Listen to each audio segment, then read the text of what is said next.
up? Hi. Fuck. This? Movie. Yeah. Got there. We even had a little extra fun on the end of that. Yeah, we did. It was so much fun. You just say one word, you say fuck, and then listen to it go. Good stuff. Good stuff. So, welcome to Fuck This Movie, the podcast where we fuck movies. And I should do some introductions. Yeah. Suppose so. So, They are in order.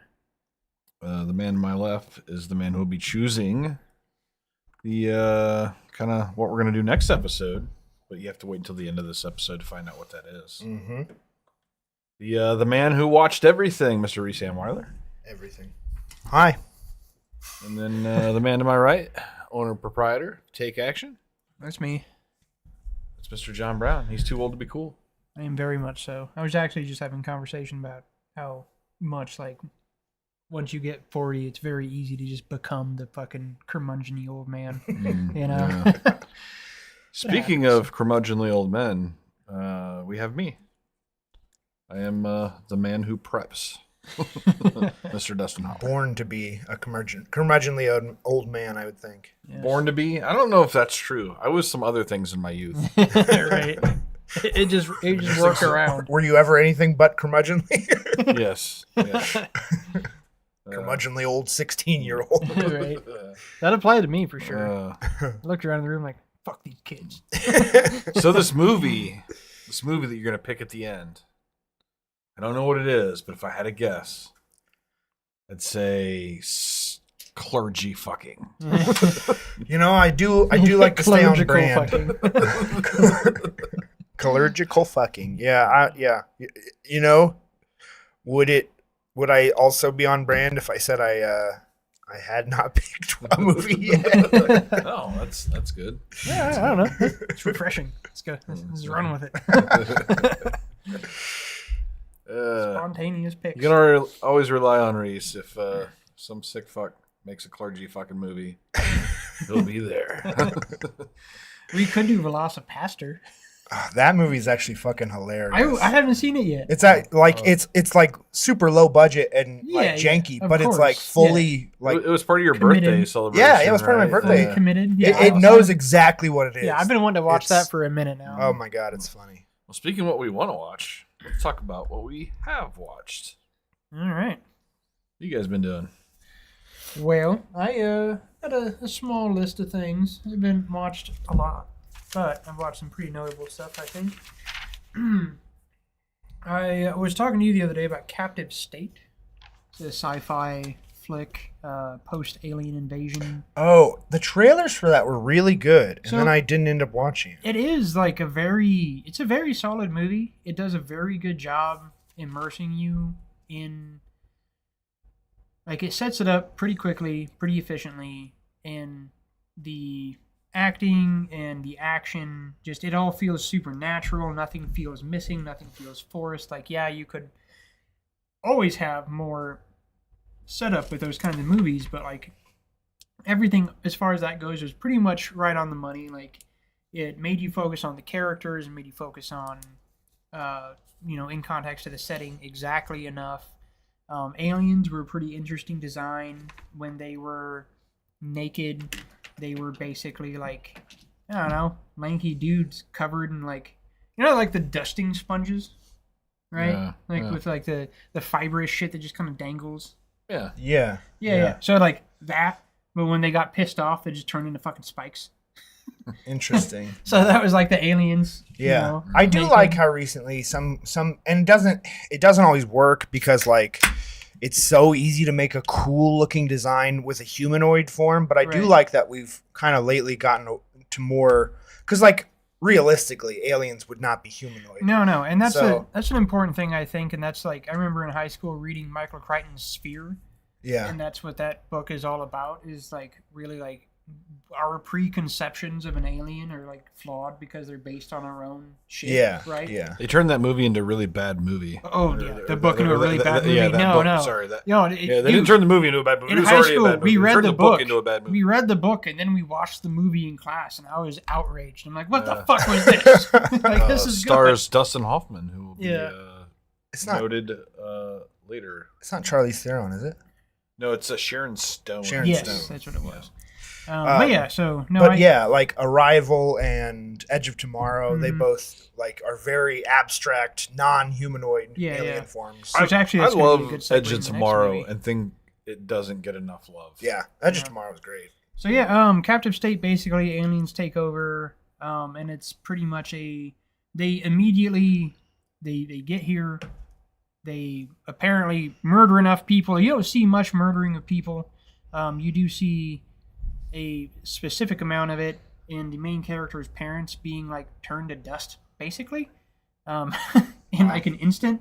And so like, oh, okay, well, they can do that, then I guess I can probably believe they're just gonna take shit over. Yeah. But they immediately infiltrate the government and then like make basically the setup is I think they're just like strip mining the earth for resources. And so then it gets right into the revolutionary aspects, people that are fighting against this. John Goodman's in it, and John That's what I Goodman's thought. fantastic. It's not as really always. anybody else of note. No, not anybody else of note. But yeah, a very refreshing sci-fi movie with this premise. Solid all the way through. I mean, there was a point where like one of the characters ends up like fist fighting with one of these noodly then spiky aliens, and I'm like, this is fucking, you just all melt people. And then shortly thereafter they're like, oh, there's hunters inbound, and then like alien in big fucking badass metal suit that melts people. I'm like, oh, okay, Interesting. all right, thanks. And they clarified that Yeah. they can melt people, but not the noodly spiky naked aliens can melt people. Now I know. So that was good. Worth watching for sure. A good segue into our concept of alien life. I watched Spaceman on Netflix with Adam Sandler. Oh yeah, I need to get into this. It's solid, man. It's a really it's good. It's good. It's essentially. I remember when he first signed this deal with Netflix, and like all the movies were like bad. I didn't watch any of. Well, yeah, they were because all- those are they were for all his bad. movies. Yeah. They The were all deal like was bad. for his movies, and Yeah. his Happy Madison movies are bad. Yeah. Him starring in I other would say people's movies. I think I've watched okay. like one of them, but I think his Happy Madison Netflix movies are like the lowest of They the are. low They're goddamn he's garbage. done. They're And that's garbage. saying something. They're garbage. No, so yeah, he got signed for that contract, but that's for his own movies, and his movies are fucking trash. But when he's in somebody else's movie, I actually respect him. Even if I hate the movie, i.e. Uncut Gems, I still respect his performance in the movie, even though I thought that was a piece of shit. I do think Adam Sandler is solid when he needs to be, when he gets the opportunity to be, and Spaceman, I think, is a very good example of that. Pretty much just a very slow burn drama about incidentally a cosmonaut. I don't know why they set the character as everybody's Czechoslovakian, but all the actors Are American. are American. Everyone's speaking English, but he just happens to be a Czech cosmonaut for no fucking reason. Adam Sandler's character is Russian. Yeah, Czech, yeah. So Czech. incidentally It's Russian not the same by thing. proxy. Yeah. That is weird. It's not the same thing. Is he like radio? It hasn't been for a very long Yes, time. but like, I mean, they're still very similar. they're over there, but Wait, I is mean, it a Czech period? is literally movie? like attached to Russia. Like it's the same geographic. yeah, region. in the same way that we're attached to Canada, but that doesn't make me Canadian. Well, because the Canadian was settled by the French, and so like Russia and Czechoslovakia are still like the same stock of human beings from that geography. Welcome to Fuck This Geographer. Also, with continents wise, you'd be totally correct to say a Canadian is American. I mean, technically, that's more correct. Than technically saying they we're are. Canadian. A Yeah. Canadian is American. Yeah, no, they are. Anywho, Wait, so yeah. is this set in modern times? Yeah. Yeah. And so, well, no. An amount of years in the future. Oh yeah. I think Generic future. 30-ish, something like that. Yeah. When I assume the plot is Russia has taken over the earth, and so no, everyone the plot is sorry, actually Czech. like pretty stripped bare. It's just there is an anomaly in our solar system. No one knows where it came from, what it is. It's been there for X amount of years, and apparently the only people striving to research this thing are the Czechs and Koreans. Don't know north or south. They didn't specify. They just said Korea. But they're the only two groups like actively trying to get to this thing are Czechs and Koreans. That's for weird. some reason. Very weird.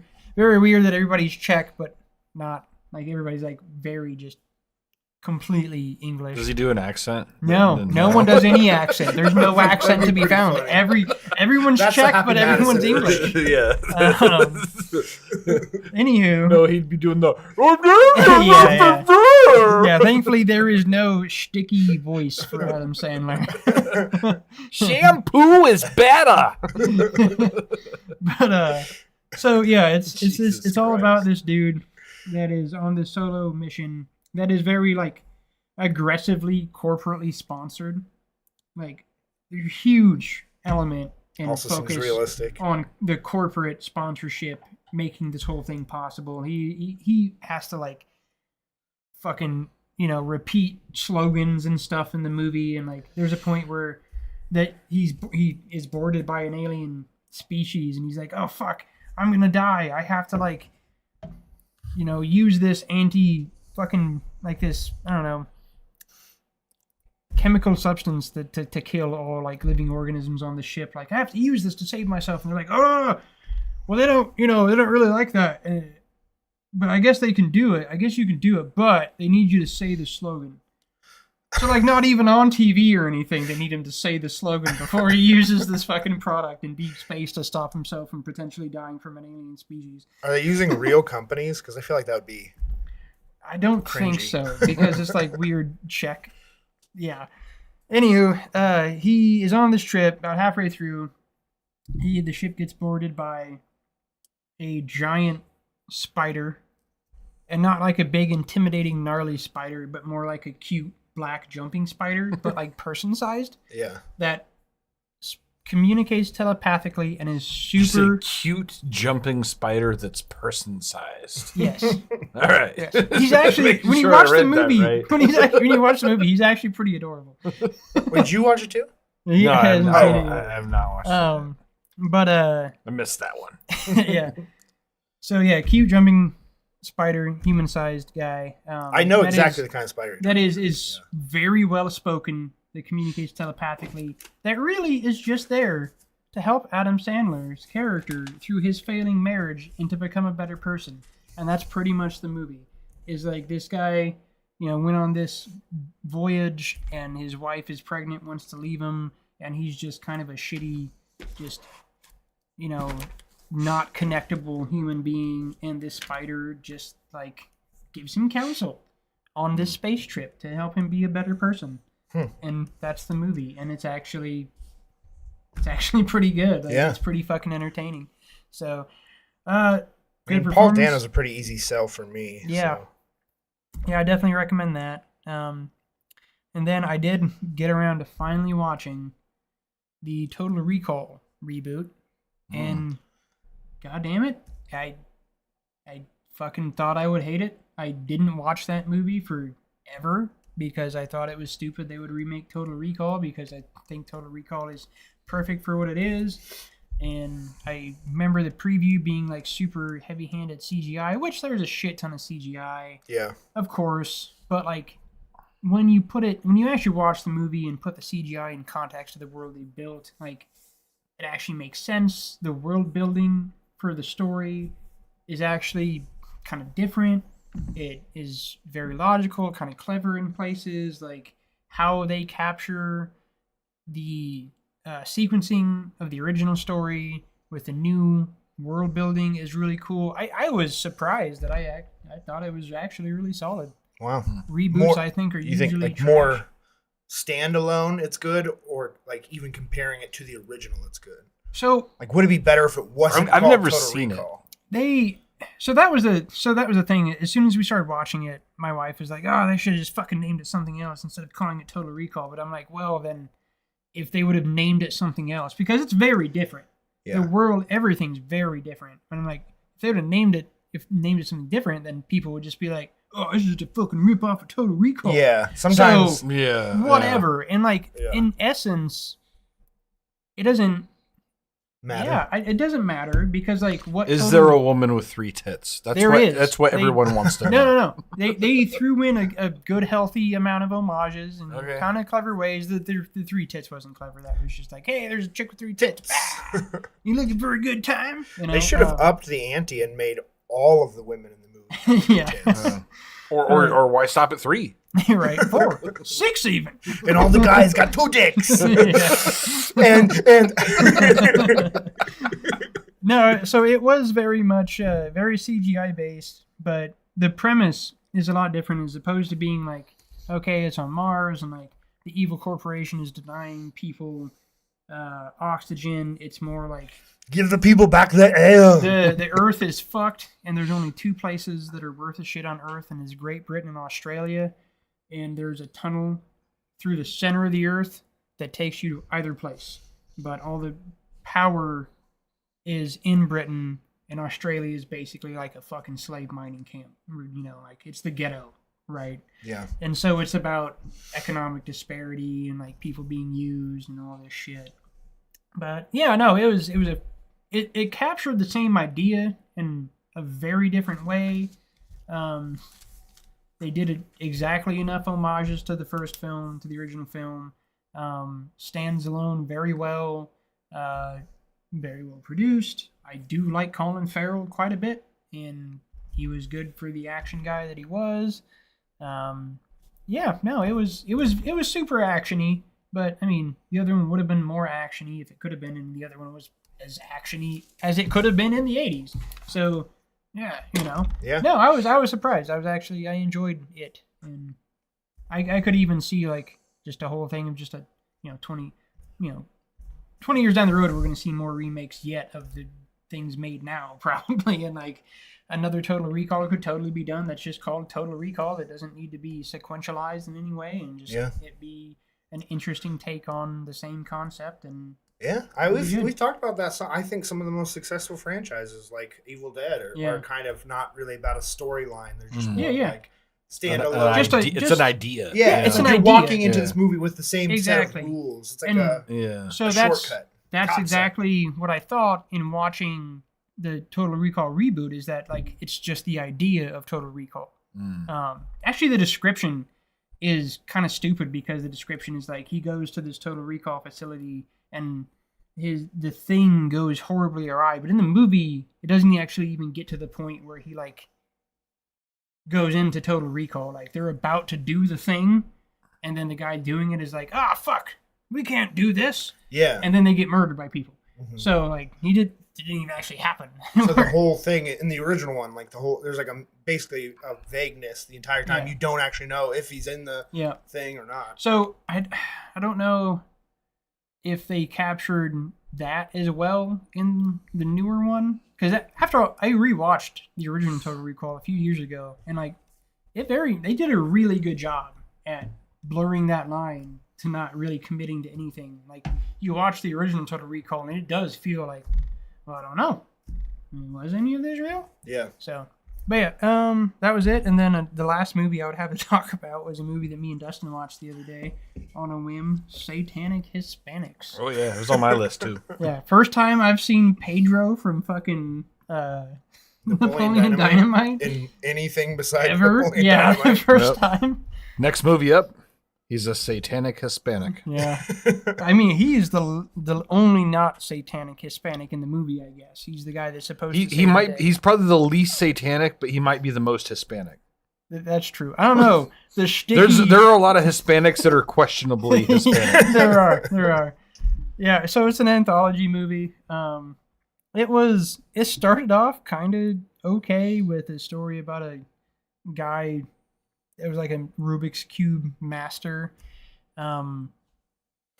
incidentally summoning a demon because he like observed a light trick in his dead grandma's house and kept trying to show it to people, but it never stuck until it did. And then like he basically summoned like somebody's dead relative, right? Yeah. His own or something. Yeah. Like it was okay. And then the second story was like the fucking stickiest Hispanic Dracula story you could ever imagine. Oh yeah. It was so fucking goofy. We had a classic John Brown quote like halfway through this particular segment of the film, where he said, "The one thing that's never good is a frilly vampire." Yeah, frilly vampires are the worst, and I was proven right as we watched this frilly vampire just be the worst kind of vampire. It was by far the weirdest segment because the other ones were definitely horror, definitely classified as they horror. were like dark. And this one this was like trying to be like a sitcom. Yeah, it was pure slapstick. Like we just had slapstick. It was just like a bunch of nonsense. Just he like was one basically segment in like the middle that he was it out was weird. feeding, and then his wife calls and like, oh, the sun's almost up. You got to get home. But he's like too old and shitty to turn into a bat. So he's just like footing across town in vampire fashion in his cape and frills. Yeah, he's and the most shit. pathetic vampire of all time. The whole time, it's just like, God damn. He's all excited to go out for Halloween because it's the one night of the year where he can go out and be himself. Yeah, there was a very recurring thing for this movie where like everything was justified. Every story when bystanders would observe whatever was happening, like, fucking Halloween. Get out of here, like holding the severed fucking head. Goddamn Halloween, you know. Yeah, it was on Shudder. It had really a couple moments. Again, if you want to see Pedro in a movie for the first time in 20 years. I mean, I'm sure he's been in other movies, but I mean, I don't know if he has actually. I'm not sure. I don't know. I'm not at all He sure. might not have, but yeah, that was it. It was a thing. Right on. Anything else? Yeah, that's it for me. I do recommend Spaceman, and oddly enough, I do respect Total Recall more than I thought I would. Yeah, So. I'm always happy to hear that, especially about sci-fi. Yeah. But you, Reese? My turn. Yeah. Well, I'll go ahead and get it out of the way. It's probably on your list as well, I hope. Probably, yeah. Dune Part 2 Yep, that would be the one. in glorious IMAX. I didn't get to see it in IMAX, but I did get to see it on the shitty North Point Theater, where, man, that screen number one's in rough shape. Like, they're like... I'm serious, there's a spot that looks like a giant cum stain. Like, you know, like the one, like, cloudy spot. Somebody probably saw There's a four cloudy, things there. like, splotch that no matter what, like, color the light source is, you see a splotch. Like it's just that it's a cum stain. Yeah. Like Man. Good aim. Yeah.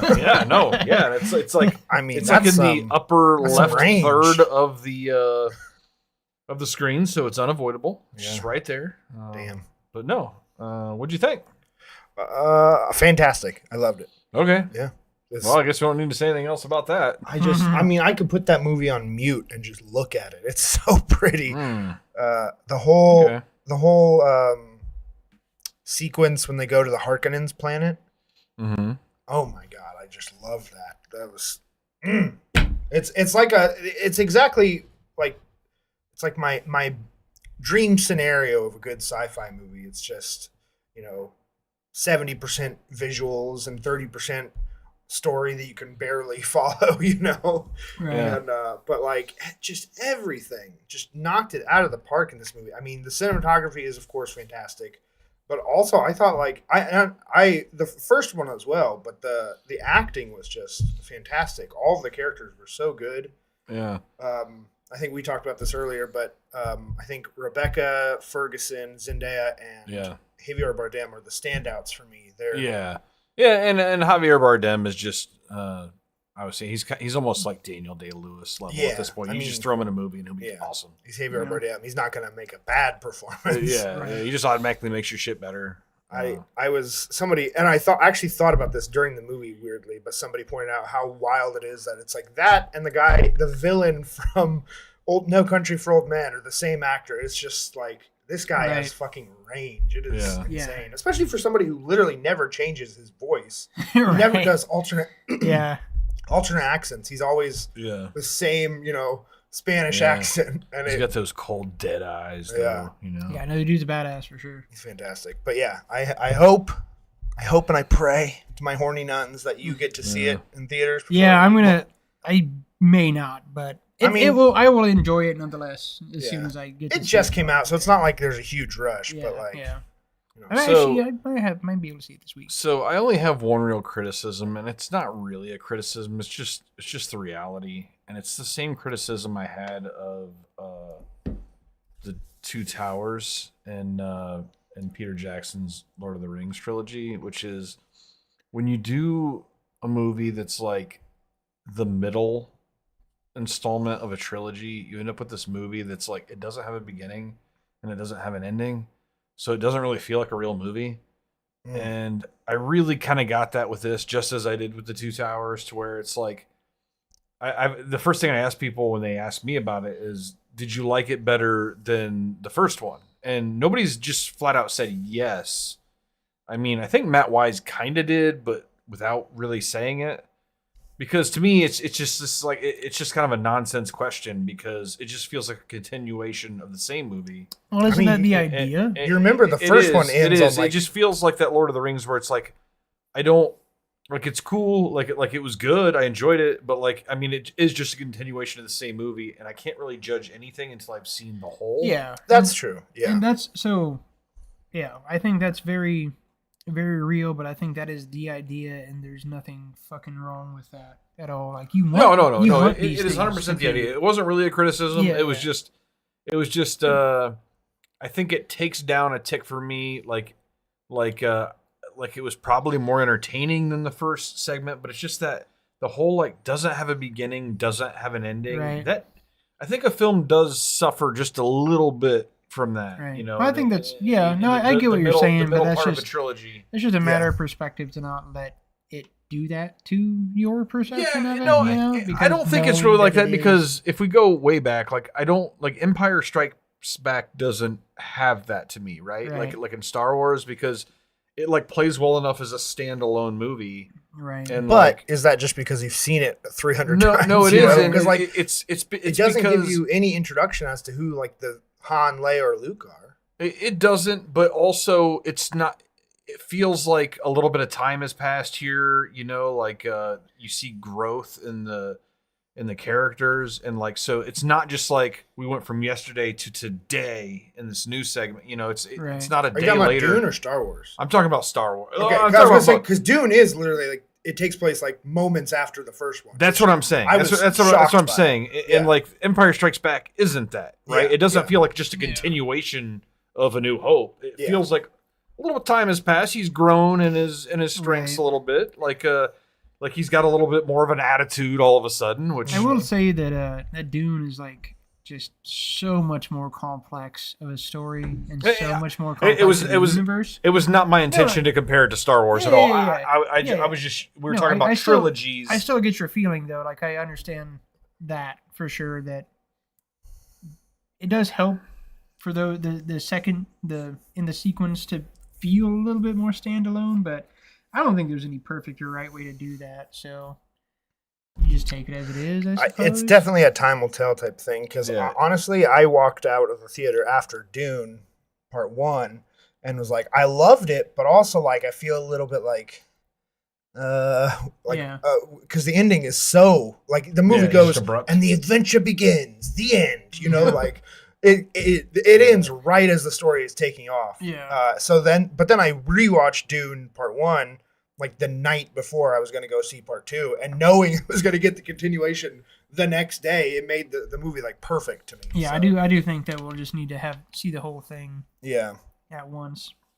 But yeah, what else you got? Recommend that 100 million times. Go see it. I'm just so, I think I've said it before, but I'm just so excited that like this caliber of sci-fi is getting the attention that it deserves and is popular, because like for so long Star Wars was like everybody's like epitome of sci-fi. Yeah, like he's gonna fuck Star Wars now. All the laymen, and it's like, dude, like it's such lazy shit. It's shit that's born of toys, man. Like it's the most just like marketing shtick ever. And that's an alarm, folks. I have to take medication. And so to see Dune, I did not bring. Real fucking awesome, deep sci-fi get some attention and get some love feels really good as a sci-fi nut. Exactly, and the fact that we're getting it like best case scenario. Yeah, no, too, we're getting like, the best version of it. You can tell That it's we could made hope for. by fans and people who love it, and it's like the masters of their crafts. You know, like the best working director, the best working actors. It's incredible. It's please support the fuck out of that movie. Yeah, definitely. It's a real, indie company. They're not doing well. They really need your support right now. That's Warner Brothers. I think I've talked about it before, probably even multiple times, but an animated series on HBO called The Scavenger's Reign. I keep looking at that. I really want to watch it. Yeah, my wife's not always down for animated stuff, so I haven't hit it yet, but it looks really good. The art style looks. Oh yeah, the art style's fantastic. Super like Mobius. Yes, honestly, I have to assume he was like the inspiration for this series. But as far as like sci-fi, that's like doing interesting, cool things with what you can do in a sci-fi world. That's like, it's man, I'm gonna have to watch. I might start watching that tonight, actually. I watched. I was in the lead up to the Oscars on Sunday. I was trying to finish up some of the Best Picture nominees, and I didn't get them all in, but I did watch The Zone of Interest. It's the new Holocaust movie. It's German. It's about the commandant who lived with his family at Auschwitz. Okay. And it's just like literally just a slice of life of people like going about, picking flowers, swimming in the pool, as you can literally hear screaming and fires like burning. I heard somebody talking about that the other day, and that's a super interesting idea for it's like very haunting, but like fantastic. I just keep saying fantastic today. Yeah. if you guys watched some people have words that they like, Scarlett Johansson movie Under the Skin. I haven't caught that one. I will though. It's a really good one. It's a weird one for her. It's vaguely sci-fi. Or if you watched Sexy Beast. Oh yeah, love that one. Ben Kingsley. Yeah, Sir Ben Kingsley. This is the director of those movies, Jonathan Glazer. Okay. He's really interesting.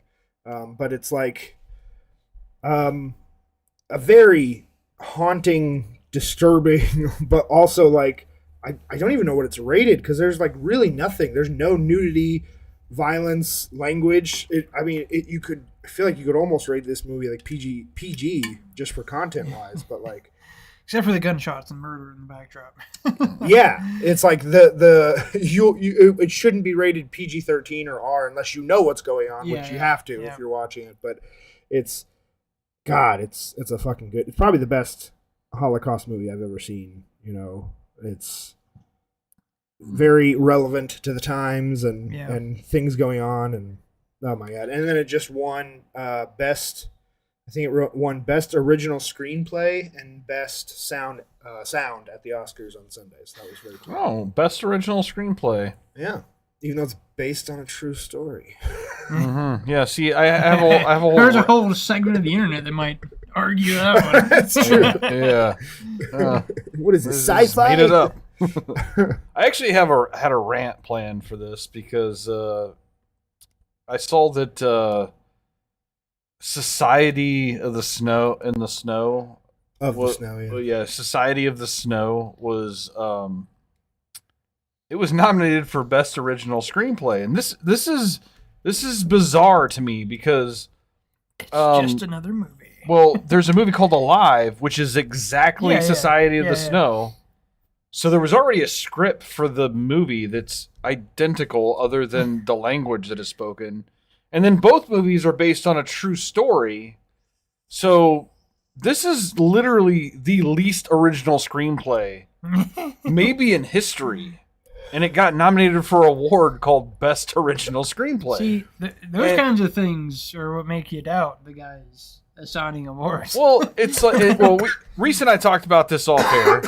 And he mentioned that like there used to be an award for best sound and then also for best sound editing, but then they have just combined those two awards into one award, which is still called best sound. Right. Like, I think it's time that we revisit this 2 screenplay thing. Well, the only reason can't we just get away with 1 screenplay? Do we really need to give away I like. We only give one director. Why are we giving 2 writers? You know. Well, I like. Maybe they should do best female director, best male director. That would get everyone off their back. Jesus Christ!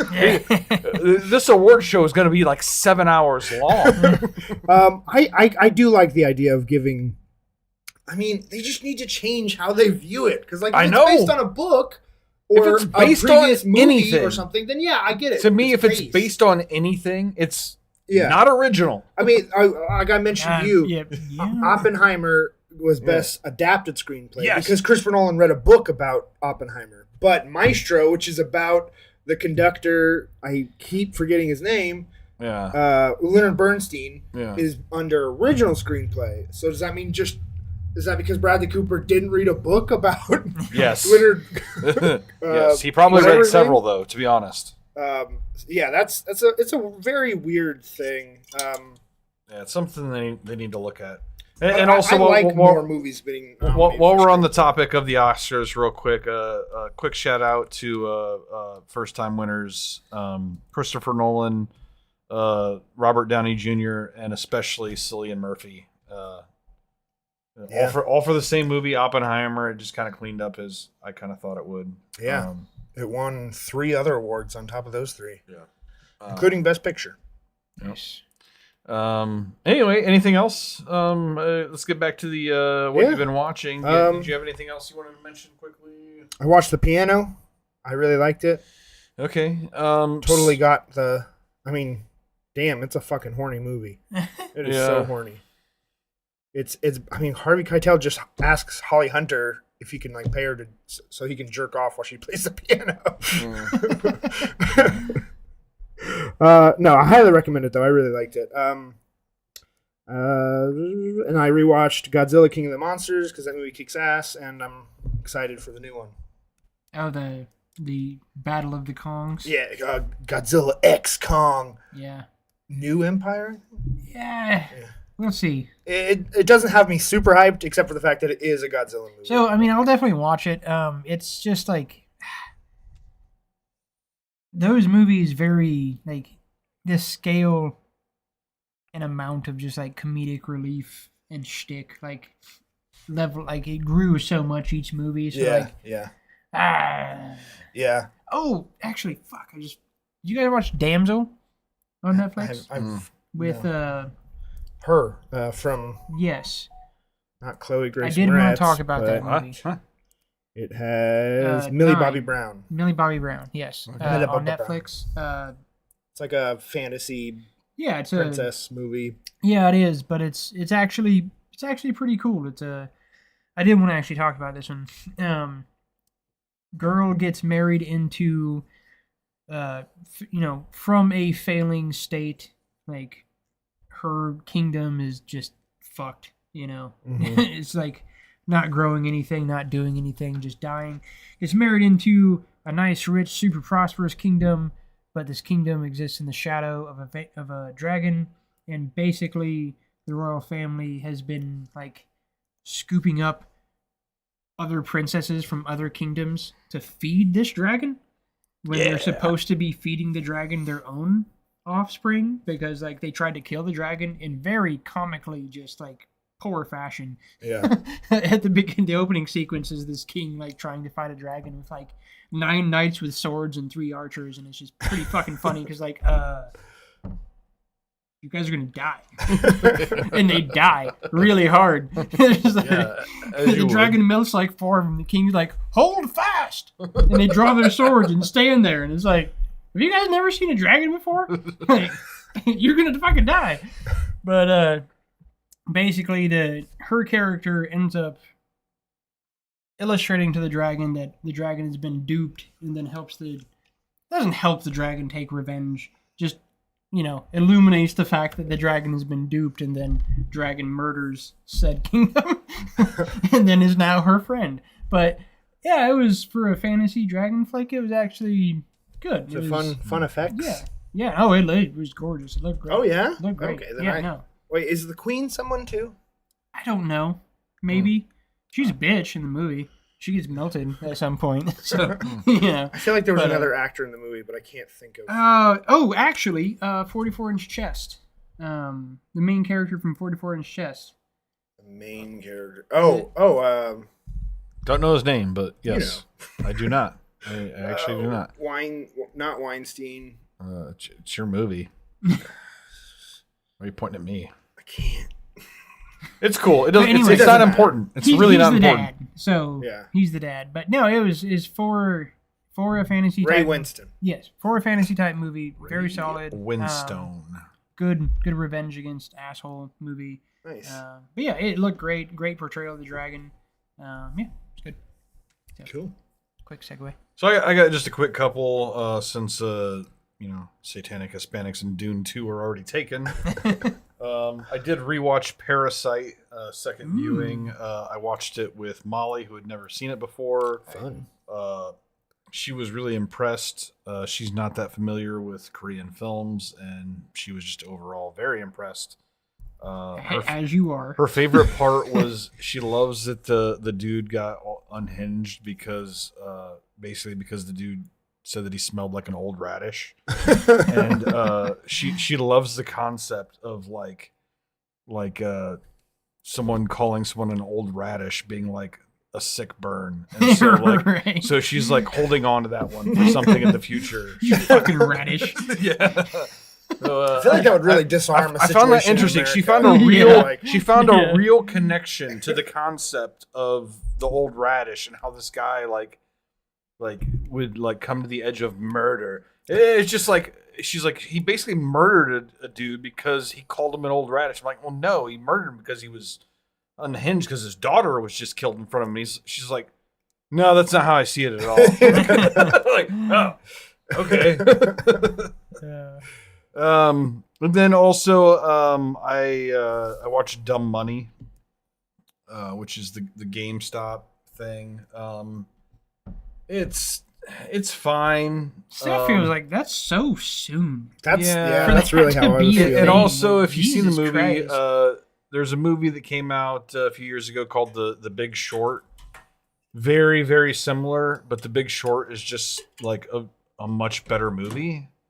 So it definitely seems soon, just because not that long ago they made a movie that's very similar and just better. So It's just inarguably better. yeah. Yeah. And not to say Dumb Money was a bad movie. It was just like the little short, I guess.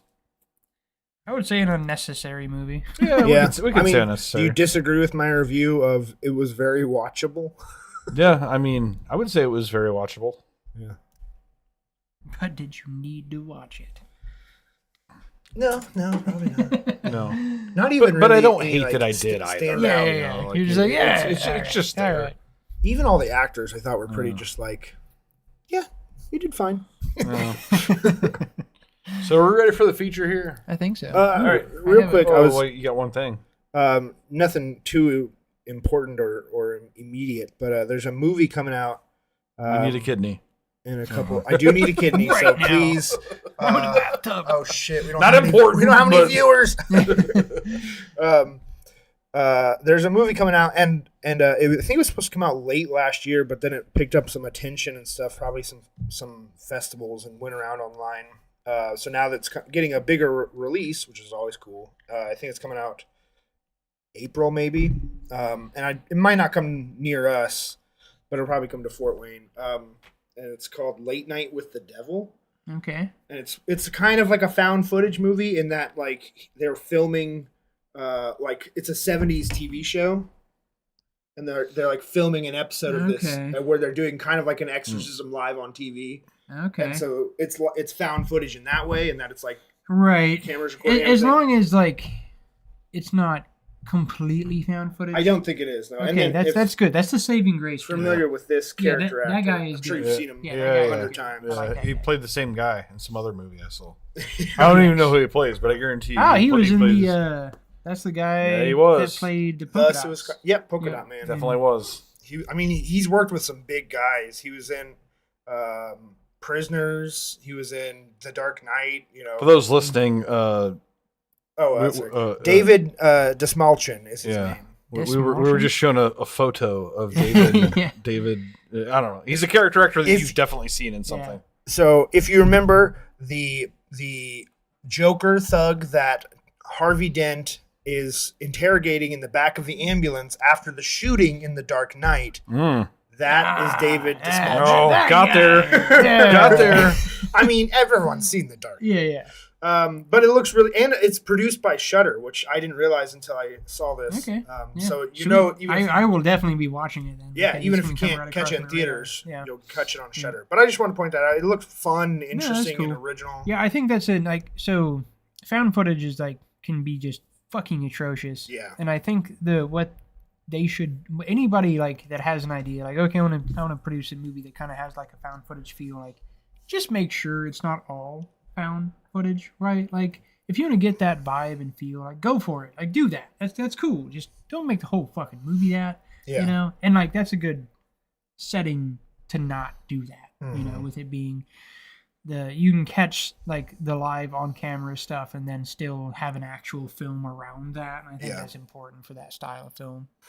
So I showed my wife Paranormal Activity back in the day and ruined her. Like, yeah.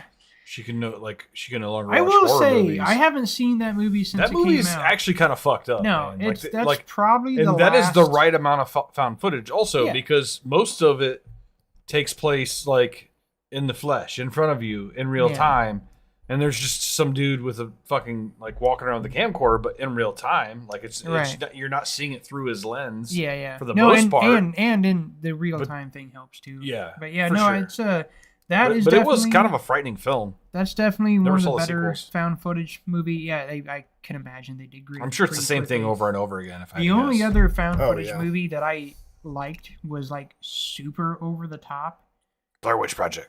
No, God, if anybody talks to me about that fucking movie, I just want to punch them in the face. Anybody was like, it was great, like, no. It was great 25 years ago when I watched it for the first time. Give me And 300 words on why I it's watched great. that fucking movie for the first time, and I just sat there, and like it got to the high intensity part, like, oh my God, we found this. There is we no found high this in intensity the part. woods. That's a Oh lie. my God, look what we found. And it's like, okay, I see highly intense because people are just screaming in your piece face. of cloth with some stuff in it. Yeah. Like, that's the high intensity part of that movie, is somebody finding a piece of a shirt with some unidentifiable shit in the shirt. Like, no, this is fucking trash. Now, I think it's how's it called? The name is going to escape me because it's been a long time since I've seen it, but I think it might be Frankenstein's Army. But basically... it's... No, yeah, I think it's... Yeah, is that it? Yeah. Okay, cool. So, Russian soldiers find an old church, and they have a camera, an old-timey camera with them. Find an old church that apparently the Nazi army has found the son of Frankenstein to continue his work, and they, go into it to try to raid the thing, and like just some fucking really cool monster design. Yeah. Like, and there's no like, oh, you can't see what's happening, which is a very common trait of found footage movies, is that everything's blurry and dark and moving too fast. You can see everything in this movie, and it's fucking cool. Cool creature design, bunch of blood. Yeah, that was the only other found footage movie that I've ever really liked. Yeah. Did you see a movie from a few years ago? I think it's really similar plot to Frankenstein's Army, called Overlord. Yes. Is that not a very similar plot? It is, but it's not found. No, it's not found footage. No, that movie fucking rocks. Yeah, that movie is cool. I still need to see that movie. No, that movie. I've seen Frankenstein's Army. That movie fucking rocks. Yeah. That's a great. If you just want some sounds like a double feature to me. Pseudo sci. Yeah, it is a good double feature. No, that movie. Keep that one on the back burner. All right. So the feature this week is a double feature, and I went with there we go. There we go. I went with, I'm calling it a creative writing double feature, which also happens to feature two funny men in non-comedic starring roles. Yeah. The first of these films, Stranger Than Fiction, directed by Mark Forster, who did such films as Finding Neverland, World War Z, and Monsters Ball, which a lot of you have never seen. That is a fucking spread. It is a spread. And a lot of you have never seen Monsters Ball, and if you've never seen Monsters Ball, it is a true American triumph as Billy Bob Thornton is captured on film railing Halle Berry from behind. and the angle and breadth with which this shot is shot. There's no way that he did not penetrate her. I'm telling you, it is. This movie is like, watch Monsters Ball. You will flip your fucking lid at this scene. We'll also be probably terribly depressed afterwards because it is a sad fucking movie. It is a sad movie. God damn. Like literally all the events that get them to the point where they are banging is very, very depressing. Yeah, that's crazy. So World War Z Monsters Ball did Stranger Than Fiction? Yeah, and also Finding Neverland. He directed.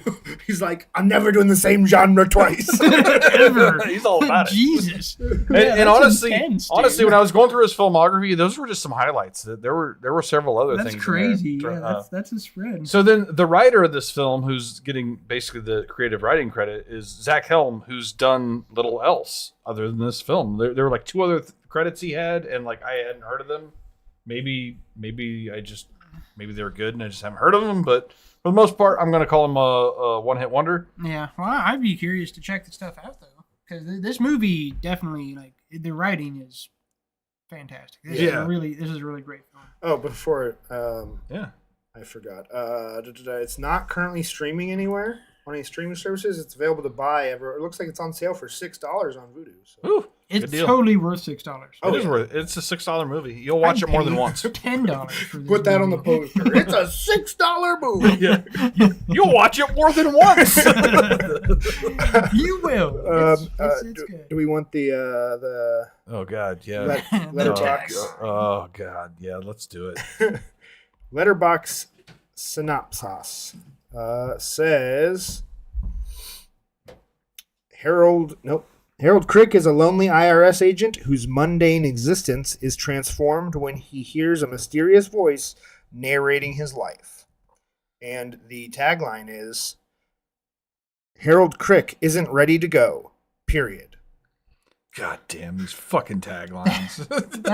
I get the idea. I get the heart behind it, but I don't think it's good. I don't get it. That's super. There's like a million ways that can't go, connect. and that was not one of them. Yeah, no. Yeah, I mean, you could have just done the most lazy thing, and the tagline could have been, sometimes life is... ... Yeah. Let's start at the top here with Harold Crick, played by Will Ferrell. And, I think this is the most respectable role that Will Ferrell's ever played. I just want to start with that. Yeah, I can't. He's not like, I feel like most of his roles he's playing the same. Like he's playing the same comedy character, which to me is just kind of like a spoiled brat. Like he's just like, yeah, he just kind of plays like he's always in the middle of like a tantrum. Mm-hmm. And like he doesn't do that in this movie, which is very refreshing. Yeah. And it's not just the fact that you like put Will Ferrell in a drama role, like a dramatic role, even though it is a comedy. Yeah, and it is very funny and charming for sure. It is funny and charming, but I feel like he is not, for the most part, the source of the comedy. Like this is a very un-Will Ferrell. Yeah, no, the comedy comes, and just the whole thing really is the whole picture. Yeah, it's not just this guy; it's his place in this thing that unfolds, and the characters he comes across, and So he just wakes up one morning, he's brushing his teeth, and all of a sudden there's a narrator narrating his life that he can hear, no one else can. And after we've been introduced. Yeah. After the viewer is introduced to the droll shittiness of his life. They basically give you one day in the life of Harold Crick, where you see he's basically like an obsessive compulsive like IRS math guy, like can do like complex math, in his head very quickly, and counts like stones and bricks and everything, like tiles. Yeah. Like anywhere he goes, he's counting shit. He counts brush strokes when he's brushing his teeth. Just a very calculated guy that way. And the narrator is played by the great Emma Thompson, named Karen Eiffel in the film. I think she's kind of like the standout. I mean, I think everyone does great in the movie, but I think her performance is kind of the standout. Yeah, and performance-wise, yeah. And a lot of the good scenes are with her assigned assistant Queen Latifah, character Penny Escher, and there's a great line there when like Queen Latifah's character first shows up and sees this like pile of cigarette butts, and she's like, "You smoke all these cigarettes? I'm gonna get you a patch." She's like, "I don't need a patch. I smoke cigarettes." Yeah. Now the super true to the artist, just complete like acceptance and like maintaining the self-destruction. Is there, oh yeah. She definitely got that vibe. I'm going to kill myself. Fuck you. And I've been wanting to watch this movie with John Brown for a long time because, I mean, there are a lot of parts to go over in this movie, but I think that basically, like Harold is having his life narrated, whether he likes it or not, right. And like the narration is actually affecting him in a way to where, like, it's making him act strangely. Yeah, it's breaking from his own story. Yeah, it's breaking from his own story, and it's funny how some of the narration actually affects in a positive way to where it just fits right into the narration. Yeah, like he's so confused by what she's saying that it like actually matches what she's saying. Yeah. It's a really interesting little tool that they use there. No, it's great because at a certain point in this story, he comes to fate. Like I actually love Dustin Hoffman's character, and I love the interactions there. Yeah, so Dustin Hoffman plays Professor Jules Hilbert, who basically he lets this voice follow him around for a couple days and realizes he might be going kind of crazy. So he goes to a psychiatrist, tries to tell him it's schizophrenia, and he's like, "No, definitely not. If it wasn't, what should I do?" She's like, "Well, I'd probably reach out to somebody that knows something about literature," right? Which is how we get to Dustin Hoffman. First, he's kind of reluctant, and then he says, "Little did he know." Little did he know.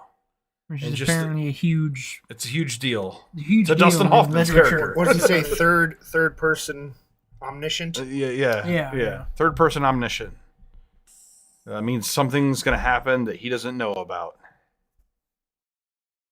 So anyway, one of the things I really love about this film are when you get to the climax, there's this little thing about art and like what you would do for art and what you are expected to do for art and what you should do for art.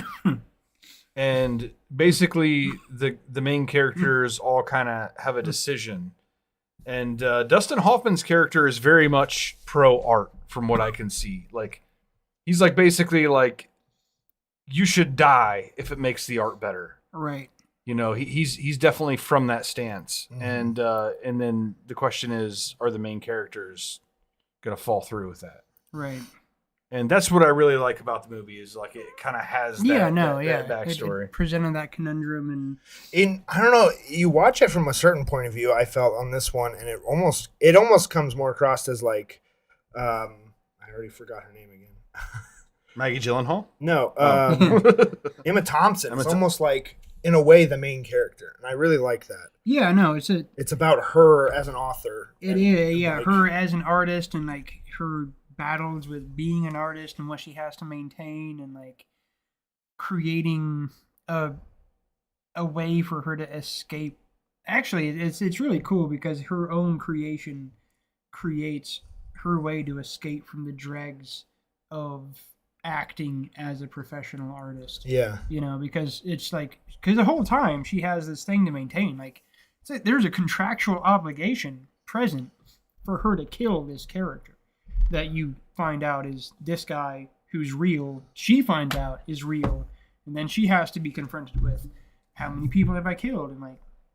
And it gets her, the whole thing is a way to get her out of this rut. And like she compromises, according to Dustin Hoffman's character, the quality of her art, but it makes her feel better and it creates a new space for something to exist. And I think that's kind of the point with art.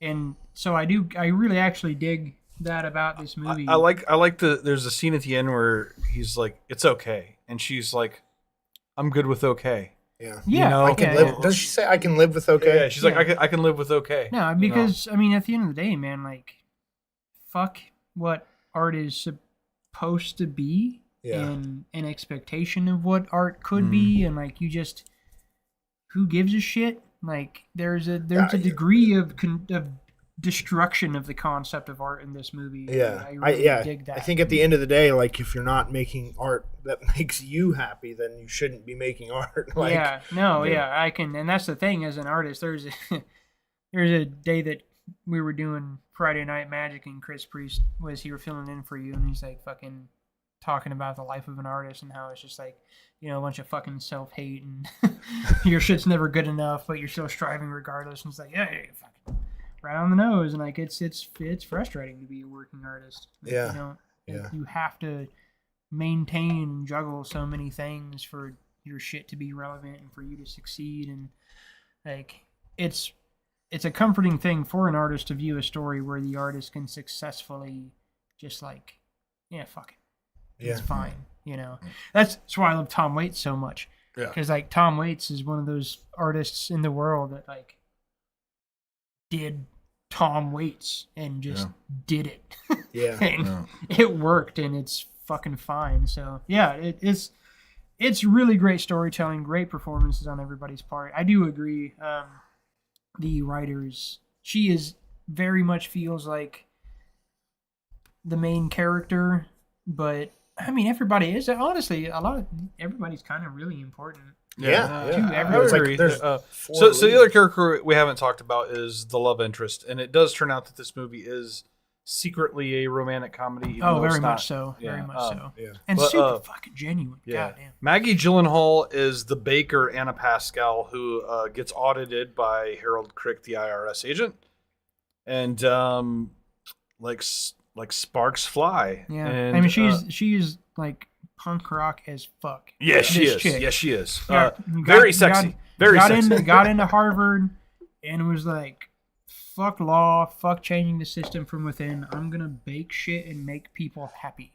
Yeah, and her like little origin story she gives is kind of like it's fantastic. It's a micro version of the entire story. It's literally like it's like 60 seconds of dialogue, and I know exactly who she is and what the movie's about. It's like, wait a minute, why am I like killing myself trying to study fucking law when I could just keep doing what I'm enjoying? We could do things that make people feel better. We can make art that actually matters. Yeah. Right? Because that's what I mean, that's the thing I say about food. Like, food is one of those art forms that like actually really matters. Yeah. Because like you keep people alive and you make them happy. And it's the most like ethereal art form there is. Yeah, dude, like that's what art's supposed to be. And I definitely got that feeling from this movie for sure. But yeah, continue about so I just want to say bring up that basically it is a romantic comedy at its core, and it's a damn good one. You know, like relationship is actually believable, which before this movie was made, if you'd have told me that Will Ferrell was going to be the lead in a romantic comedy, I would have been like, yeah, okay. Well, and so that's where the writing comes in, because these two characters you could never imagine to be in a romantic relationship. Like, they just don't even, like, just visually, physically don't necessarily seem to fit. But when you see the interactions that are written and you watch the scenes, it is 100% believable. Good writing can make the impossible possible. Dude, for sure. It's so solid. Yeah. It's so sincere. Every part of it is just like... If nothing else, it's worth watching for...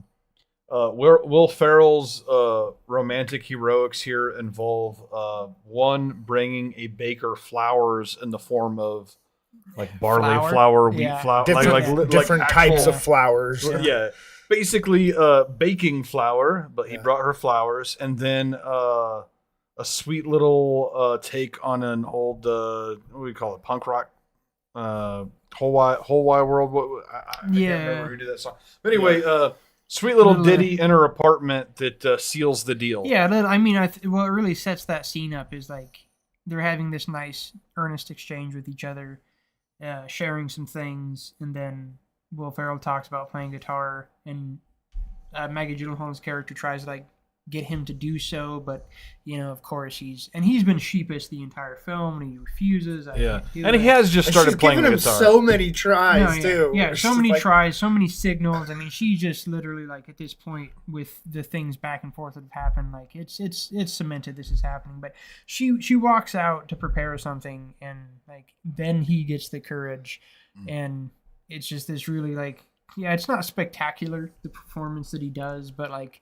It's the right song for her, and she's so just like taken aback that he did actually commit, and then that scene is fucking fantastic. Yeah. That scene is fantastic. That's like I don't even want to give away the scene. It's so fantastic. Yeah. Watch the goddamn movie if you haven't honestly, seen it. It's fantastic, just awesome. Adorable little romance, like 15 minutes of the movie. I mean, throughout the movies, the romance, but like we've used the word charming before on the podcast, but like this movie's fucking charming. This might win the most charming. Dude, charming as fuck. Dude, it's ridiculous. Most charming feature possibly most in charming, the history sincere, of fuck this movie. More like. Oh my Never god! mind. Go ahead and finish it. Finish it. I just you son of a realized bitch. Finish it. Charmer isn't a word. Oh my god! Charming. No, I give up. Oh my god! I surrender. Anyway, Stranger than charm. No. Yeah. Oh my god! Your replacement is on the way. Yeah, fantastic We're in fucking cast. negotiations as we speak. Fantastic cast. I didn't know this movie existed. Even Queen Latifah wasn't bad. See, Queen movies Latifah like was this. solid, yeah. If you don't know that movies like this exist, they are just the most lovely little surprise. No, for sure. I had no idea this happened, and I love seeing comedic guys like do these kinds of roles.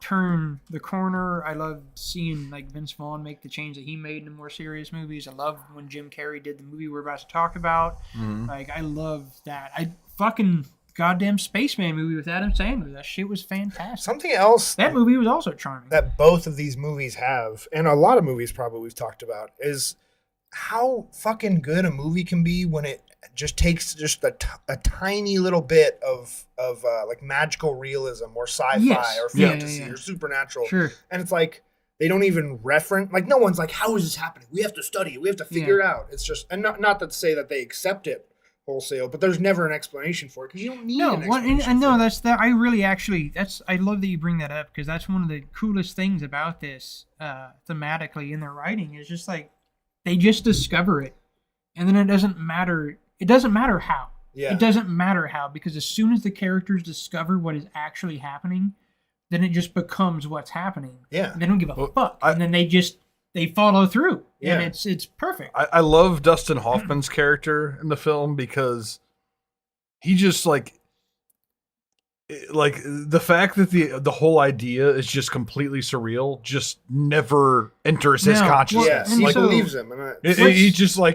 He's just on his own plane compared to everyone else in the world. So the author again, I think is the main character because the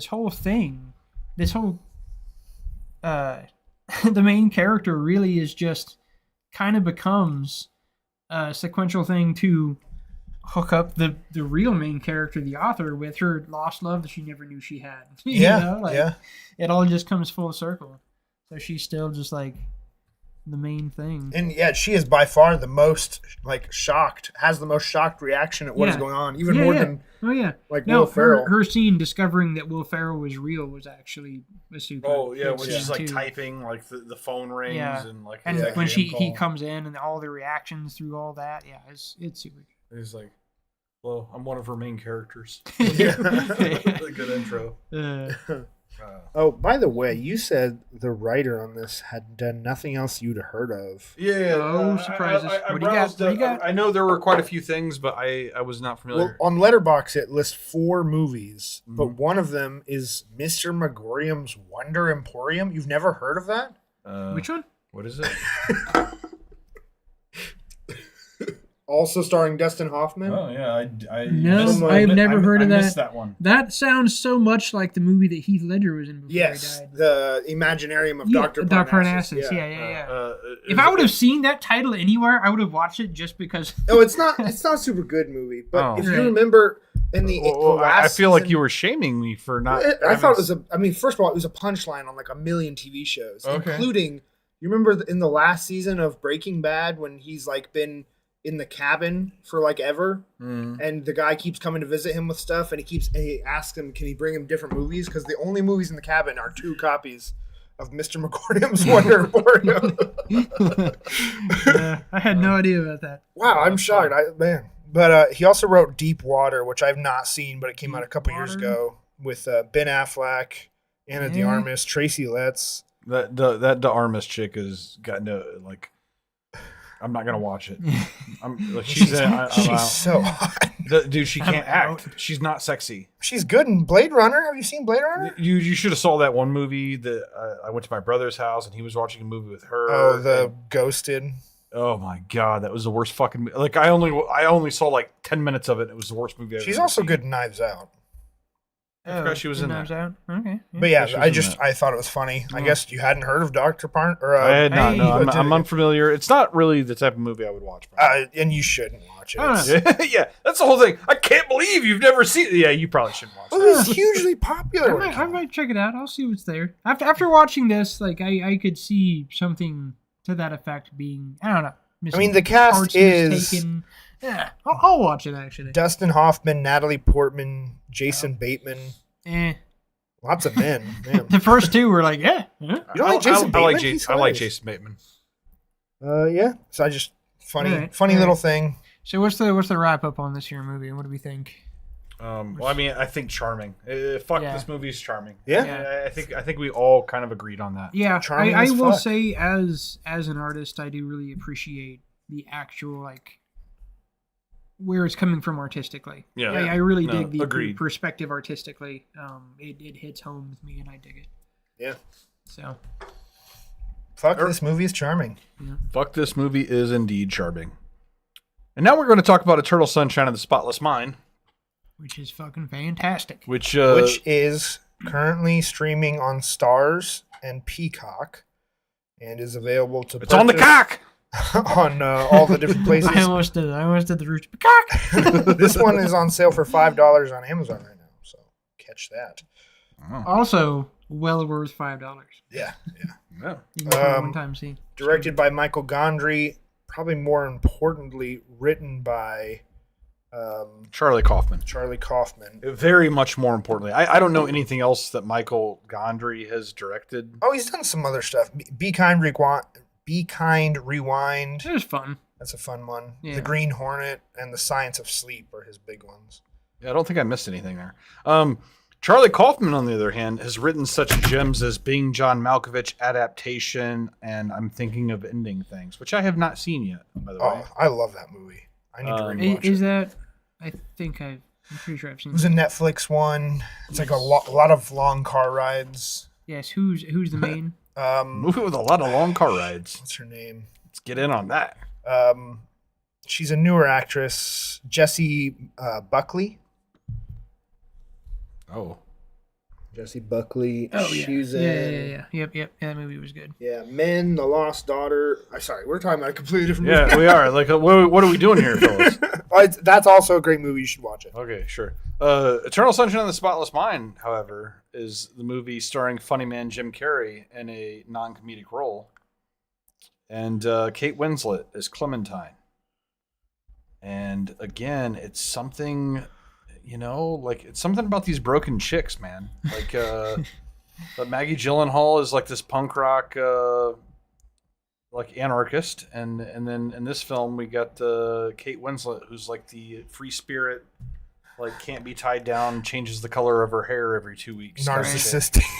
Something about broken chicks, man. It's funny how many of these movies, movies that get thrown under the category of like. Using the toxic trope of the magic pixie dream girl, because I think this is one of them. And man, if you just watch the movie, I don't feel like she is in any way being portrayed as magical.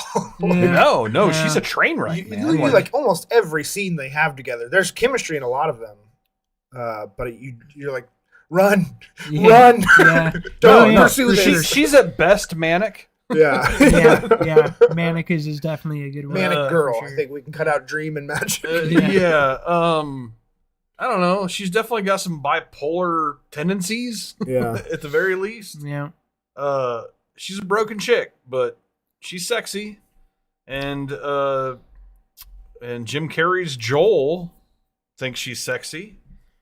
Unfortunately, as bipolar people often are, they get a little wishy-washy, things go south. Well, I think it's She has him erased from her memory. yeah, and Joel is like a guy that soft. He's kind of a weird dude, right? He's super introverted, and I think that those kinds of relationships can tend to definitely happen for sure. Like you get this.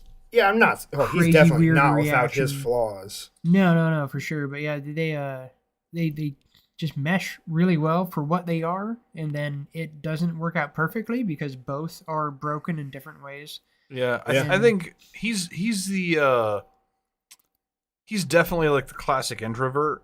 Yeah, And like it takes her special brand of crazy to bring like Him out. the extrovert out of him. Yeah, and like you can tell he's the type of person that like she's the perfect chick for him because she was willing to take the move and she's annoying enough to like not let up. No, like, exactly. like, This is a story of like she tore down that wall. really this is the story of chemistry, like just raw natural chemistry, Absolutely. just like bringing something out of people because you don't really get this movie is always, but you don't get to see like the best brought out of either of these people. You get to see a resolution that harkens at more, but like it is what it is.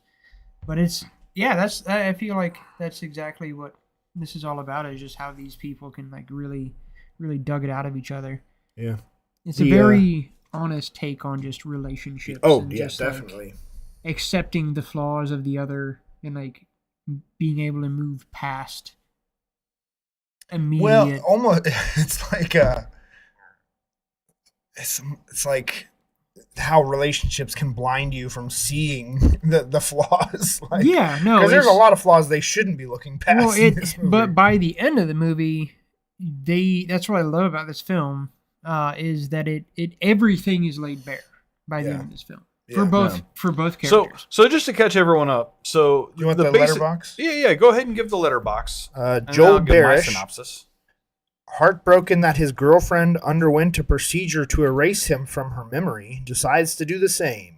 However, as he watches his memories of her fade away, he realizes that he still loves her and may be too late to correct his mistake. Yeah, so one of the sweetheart parts of this movie is they kind of set you up to where they get to this point where they show where, she's had a thing to erase her memories of him from her consciousness. And they kind of sneak in the fact that, he's decided to erase her from his, and it's already started. This whole movie, basically, is the procedure has already started.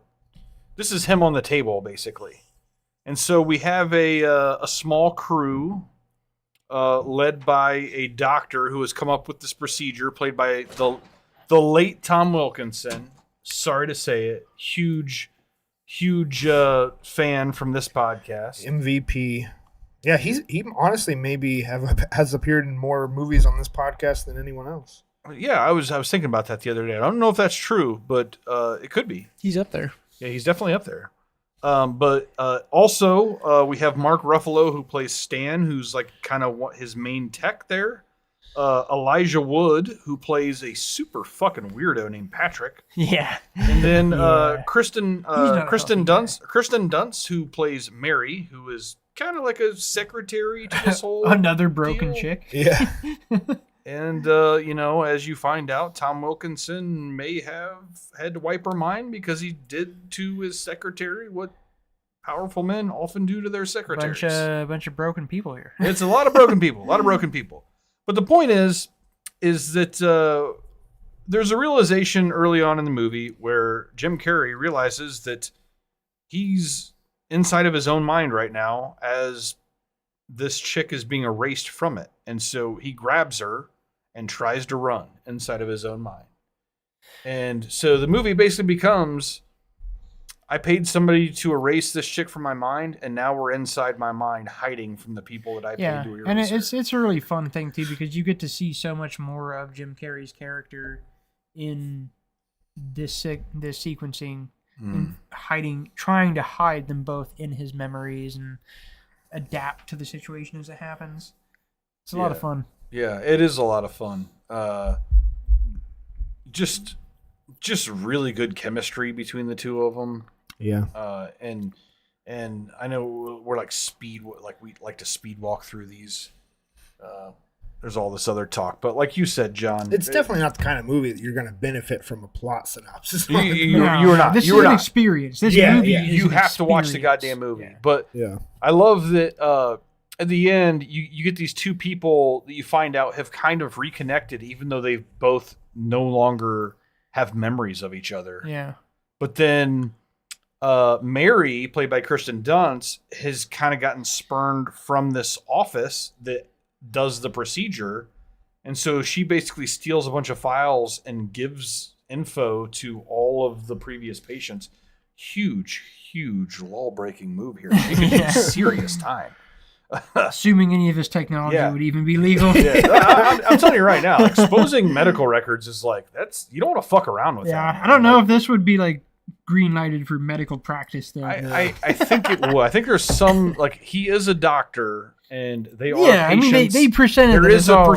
there is a privacy thing. No, it's all presented as medicine. Honestly, she basically sends a lot of the stuff Kristen Dunst and Mark Ruffalo do in the apartment could probably be qualified as some amount of assault. She's a little bit of a hoe. I mean, because she also, you find out she got with Tom Wilkinson and is still obsessed with Tom Wilkinson, even though she was just fucking Ruffalo a few minutes ago. Well, so really she was using the Ruffalo guy for immediate gratification, but was obsessed. Yeah, subconsciously and consciously. Come to find out, she had the procedure. Pretty blatant red flags from the audience. How much she's kind of just talking about how fantastic this doctor is. Yeah. She doesn't say anything bad things about him. That's for sure. Did we mention the cast besides no?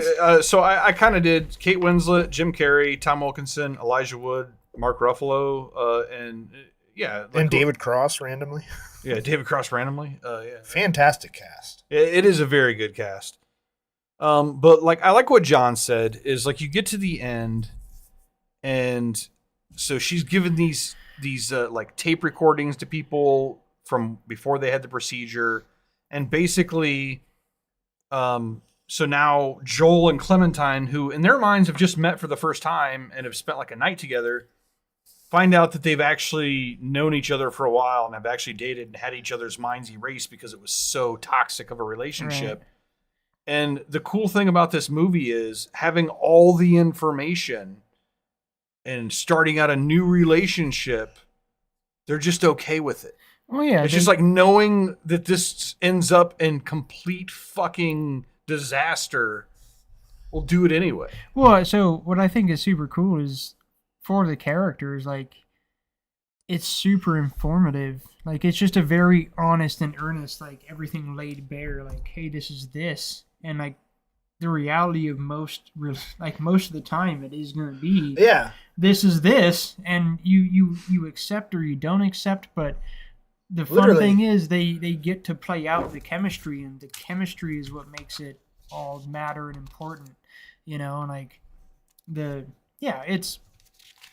You just it's a factual in this moment, actual overcoming of these barriers that would have just that crop up whenever they do, and they accepted each other regardless, and that's it's fucking kind of magical, really, in their sense of a relationship, to just be able to move on. I mean, literally every relationship you're getting into, you're agreeing to the terms that this is either going to end in both of us dying or breaking up. It's kind of a crapshoot. So it's everyone is insane for pursuing relationships. Yeah, and it shows you how well it can it's super nice to see what happens here.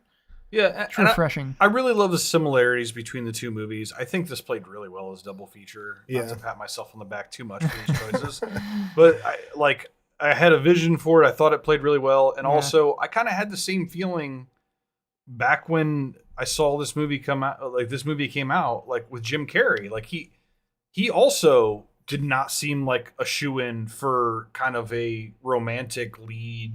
Kind of character, in a non-comedic role, and he fucking slayed it. The thing that I definitely will say for both of these films, they're some of the most just like earnest and honest bits of storytelling I've seen. Like it's really just people laid bare. Yeah. And it's immersive. You get immersed in people being laid bare. Yeah. And that's powerful, Yeah. If there's anything these two movies are lacking, it's like good writing. I mean, like these are two very well written films. Yeah. Oh, by the way, the tagline for Eternal Sunshine is, "You can erase someone from your mind. Getting them out of your heart is another story." Oh my God. These fucking tagline. Why do we still read these? Yeah, no, that's Eternal Sunshine of the Spotless. They just turn it into a Hallmark movie. No, yeah. That Hallmark-ass tagline really diminishes the quality of the storytelling of this film, for sure. That type of tagline should be reserved for movies that have that type of dialogue. Yeah. Like that should be a line in the movie before you get that. He confesses to her out in the rain, weeping. It's like the whole the beautiful mind, beautiful heart speech from A Beautiful Mind with the just like, wow, so lazy. So lazy. But anyway, that's gonna put a cap on it for me. Short and sweet. Yeah. I think these two movies are great. I do think that and I think you should watch them together. Yeah, it's hard to sum up. It's hard to sum up these movies without these movies are very experience based. They're very different experiences, but they're very there's so much more we could never really convey. Yeah, there's so much to digest that I don't want to spend too much time on it. You have to experience you have to these experience things. it. Yeah. So, and they're both a great experience. Yeah. And watch them in whatever order you want. I will say that Stranger Than Fiction is definitely the more lighthearted of the two. Super, honestly. I feel like talking about the not genuineness, but earnestness. Yeah. It's like Stranger Than Fiction is earnest in how just charming and cute it is. Yeah. And then Eternal Sunshine is earnest in how just fucking open. Yeah, and just brutal. Open it is. Yeah, brutally honest. Yeah, exactly. They bear all. They bear all for sure. All shit's fucked. It's everybody in this thing is fucked, and it's just it's coming out of being fucked with we got fucked, but yeah, okay, we got fucked. We're gonna get fucked. Let's go. So, fuck, these movies were brilliantly chosen by myself. They were that's what I got. Charming and genuine and earnest and are definitely a requisite experience for a human being on this planet, I think. Yeah, fuck, these movies will make you feel things. Yeah. For sure. I mean, not like my Nun movies do, but they make you feel something. I saw a review on Letterboxd that I think it's one of the best reviews I've ever seen. It's one sentence, and it was about David Lynch's The Elephant Man. Yeah, and it said, "Normally he fucks with my mind. This time he fucked with my heart."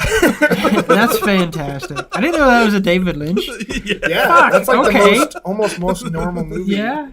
Because it's based on a true story. I gotta watch David Lynch's Elephant Man. Oh, you haven't seen that? Oh, I have not seen that. I've actually never seen it either. Oh, so. I love David Lynch. So I don't know what you guys are doing Friday night, but we should watch The Elephant Man. I mean, that honestly, let me check. Dude, I might have changed. I gotta rewatch all the fucking Twin Peaks, man. I still haven't watched all. For anybody out there, I really want to do a Log Lady Twin Peaks tattoo. Anybody that's listening, I really, really want to tattoo a log lady tattoo. I want a Twin Peaks tattoo, but I don't know if it. What if it was a sexy log lady? I did have an idea the other day. A log lady. We've kind of kicked it around a little bit. She's in a bikini and straddling. I think I'm coming around to it, man. I think I want to do like we've talked about, a 12 Monkeys tattoo for myself, because I really love. Oh yeah, I love that movie. That movie's fucking I love fantastic. the series. I love that story. I love that world. And I've had this idea for a 12 Monkeys tattoo forever. I think I want it on my hand. Yeah. I think I want a 12 Monkeys tattoo on my hand. Just like 12 barrel monkeys in a symbol in a circle with like the number 12 in the middle. Yeah, let's do it. Sounds dope. So anyway, that's coming soon to my hand. You love when a movie just like hand feeds you a good tattoo idea. Yeah, it's great. Logo. Yeah, it's Dude, great. there's so many. God, I would love to tattoo all kinds of film stuff. God, so much. Yeah. Even before I saw Seven Samurai, I kind of wanted their flag symbol tattooed. Yeah. You know, just like I'm so mad that I didn't get to. Speaking of Seven Samurai, there's a new series on. What is it? FX. More borrowing from Hulu, Akira I think? Kurosawa. Oh, well, it's FX through Hulu or whatever. Oh yeah. Anyway, Shogun miniseries. Okay. It's a miniseries. I think it's a miniseries. That's an that old. that makes me That's an like old infinitely show, right? more interested in watching Yeah, it. Isn't that like a '70s radio show? No, it is. It Okay. is They're kind both of based like on the same it is book. like kind of a remake of an Okay, old set, cool. which was also a miniseries. Yep, about the same source material. Yeah, they're Yeah, both yes. based on the same book. But anyway, basically, a lot of it, if you've ever seen the Tom Cruise movie, it's one of the movies I bitch about more than anything is The Last Samurai with Tom Cruise. I think it's a fine movie. So far, it's what that movie wanted to be, but couldn't. That's how I feel. Like, they got rid of Tom Cruise. they got rid of Tom Cruise and brought in a white dude who was less Tom Cruise and spread it out over several episodes, which is what I think the story needs. Yeah. I'm super I wanna intrigued to watch watch that. it. It's fucking fantastic, man. It's like, as far as like new age samurai shit, really good. Yeah. Like we're going down a rabbit hole now because Molly has never really gotten into samurai shit, and she started watching this. She's like, immediately like, she's like, this is like the best thing I've ever seen. She likes thinks anime. it's like, How has she never been into she's just samurai never got it. shit? She's never seen a Kurosawa thing. She's How never. can you Yeah. be into any part of Japanese culture without just being into Japanese culture? Yeah, because Well, I feel like we're going down the rabbit hole. 90% of anime are pretty heavily inspired by Kurosawa. Every. Have you have a PS4, right? Yes. Have you played Ghost of Tsushima? Oh, I really want to play that. I have not. I need to That's get like that. Akira Kurosawa, the video game. Oh, that's Yeah. fun. There's literally God, I didn't even Akira. think about that. That makes me want to play Yeah. that so bad. There's Oh, a yeah. Kurosawa mode you can play in which it's completely in black and white with like film. Serious? grain. And it's God, called even- It's Kurosawa. called I Kurosawa. didn't Oh even think my about that God. connection. I want to play that game so bad now. It's fucking badass. You That's guys, That is yeah. cool as shit. Yeah. All right, What so were we talking about? so we have wrapped my two picks, and so now we move on in the rotation. So I want to hear from Reese. Tell us what we need to go to the theater to see, and then tell us what we're gonna watch next week. Yeah. Well, I'll tell you, you gotta go out to the theater this weekend Costume. and watch Timothy Chalamet in Wonka, which is still in theaters. Oh my I God! It's tried. been over 2 months I tried the other day, and I couldn't do it. on because it's on Max now, right? Yeah. My I- wife is I- like I couldn't- she's I couldn't do it. she's like a Wonka book fan, right? Yeah. Like and Glass so elevator and so and she shit. just like anything Wonka, she's going to absorb it because she has those books in her mind from having read them multiple times, like since she was a child, and like even she was just kind of like, I watched it. It was okay. See, I feel like I'm losing my mind because I could have sworn from the very beginning this was a Netflix funded movie, and it was like gonna be in theaters for a limited time, and then it would go straight to Netflix. Right. I swear that is what I heard from like 3 years Yeah, ago. I think it's the Nelson Mandela effect that you're I experiencing. honestly, I was like, oh my god, it's the Mandela effect Yeah. because it's on HBO Max. So like, yeah. I Doesn't have make no Is it idea. sense. HBO funded? I think it's a Warner movies. Brothers movie. Okay, so that's no. Warner Brothers is it is like, the Mandela effect. You know? Yeah. Again, Migration, The Beekeeper, One Love, Ordinary Angels. Those all still in theaters. Dune 2 is in theaters. I cannot stress enough how much Dune 2 should be seen. I had an in old theaters. friend from high school reach out to me because they're like the Netflix does the like ads, you know, like or Netflix. North Point does the ads on the screen, and like this chick I went to high school with was like in one of the scenes, and like I like poked her on Facebook after going to see a movie. Of like, I'm like, yeah, I saw you in this commercial or whatever, and like she sent me a message. She's like, yeah, I just saw myself. It's frightening, you know. And it's like, and like, oh, you see in Dune 2? And the reply was, I wish. I'm watching what's the Angels? Ordinary. I'm watching Ordinary Angels with my dad. My reply was just like, ugh. Like that sounds terrible. Did you ever see like the like locally made anti-smoking ad? That I have seen Reefer Madness, if that's what you're asking. Locally made? Yeah, it played in front of movies at North Point. Oh. It's just like a close up of a woman's face, and she's like smoking, and then it switched to vapes, and it's like vaping is just as bad as smoking. Yeah. Oh, yeah. Okay. It was just a friend of mine was in that. And, I know the story of her filming it, and she was like, guys, I can't come hang out today. I was filming this commercial and I'm sick because I smoked like 2 packs of cigarettes. I'm like, you didn't actually have to smoke. Yeah. Just had to like kind of puff on it and let it burn. You got fucking lung cancer filming an anti-smoking. It's well, that I think I've seen that commercial and it has lost. It's lost some credibility. Now that I know that they did so many takes, and that's what they came up with. Yeah. Kung Fu Panda 4 is out. I'm not gonna lie. You guys know I'm not the animated guy. I love that fucking series. Yeah? Kung Fu Panda is awesome. See, I'm in. I've only seen for the first Kung Fu Panda, but I keep hearing people who just absolutely love this series. It's just fun. Yeah, it's a fun. It's what you watch on Sunday morning. Like when you're drinking coffee and aren't ready to talk to anybody. Yeah, sure. It's like the perfect movie for that. From what I understand, all right, the series has like a gotta rail again. You gotta watch the newest Puss in Boots movie. Oh my god, if you're gonna support Kung Fu Panda, you gotta watch that movie. Yeah, it's on the list. The problem that like we were gonna sit down and watch it the other day, but there's a specific one. It's the newest one. Yeah, that's the good one, right? It's called Puss in Boots: The Last Wish. And we were gonna watch it. And it's like you can watch the 2 shitty ones, and it's like I don't want to watch the 2 shitty ones. I want to watch the one that everybody says is good. Yeah. And like apparently it's like expensive to like you have to like buy that. And so but it's on my list. I'm pretty sure it's on Netflix. Is it? I don't think it is. Let me check. Maybe I'm right here. Or it was recently. Or maybe it was. I didn't feel properly equipped that I felt like I needed to watch the old ones to ramp up to it. You really don't. You don't. First of all, there's only one other Puss in Boots, but I have not seen it, and I love this movie. So. Yeah. Okay. Yeah, it's on Netflix right now.